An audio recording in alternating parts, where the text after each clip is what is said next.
Welcome to our garden. My garden is pretty unusual in that it's been designed to be like the Olympic National Forest or a national park. Lots of native plants for you to see and to learn about. So let's get started on the tour. As we enter the garden, we're in an area that is primarily native plants and lots of ferns. My garden is all about going back to nature. When I originally designed this yard, it was complete grass and nothing else. I was using Japanese design, so you'll see pagodas and plants that are known to be used in Japanese gardens. However, there are no maples out here because this is a wildlife-friendly garden and the deer love maples. So all the maples, you'll see them in the backyard. So as you come across the boardwalk, you'll see an area that looks like I just forgot to develop it. But actually, it is a deer rest stop. The deer like to come and lie down, and it's a shaded area, so they're very comfortable there in the summer. I put out food for them, and then I keep a trough of water.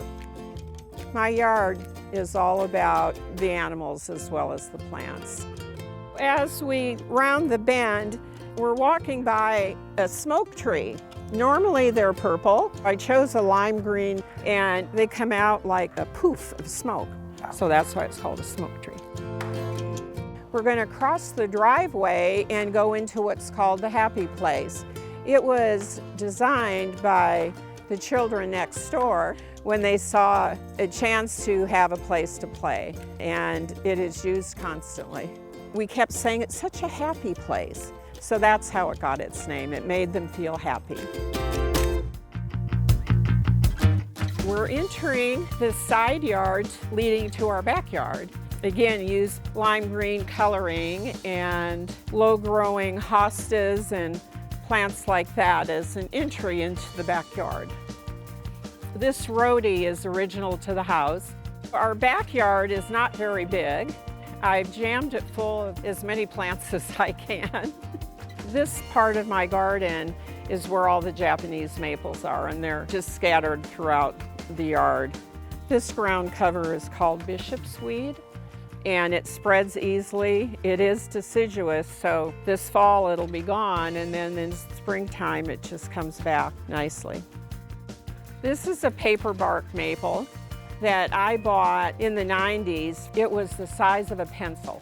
So I let it grow, and finally it was big enough to plant in the ground. So it's been here ever since.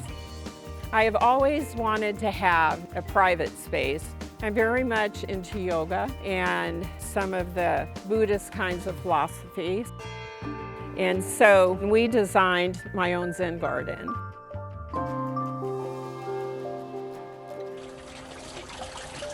This water feature is our way of helping birds to get what they need as far as water.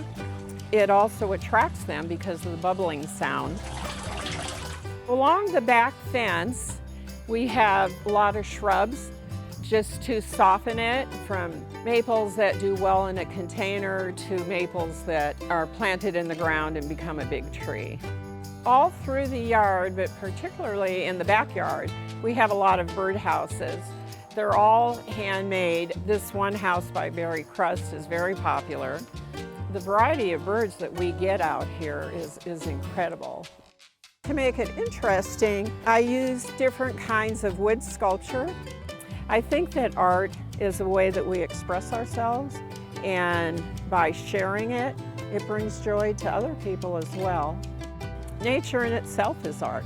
When you look at leaves, when you look at flowers, you look at grasses and the ferns, they're all different and they're all beautiful. For me, they bring me joy when I look at them.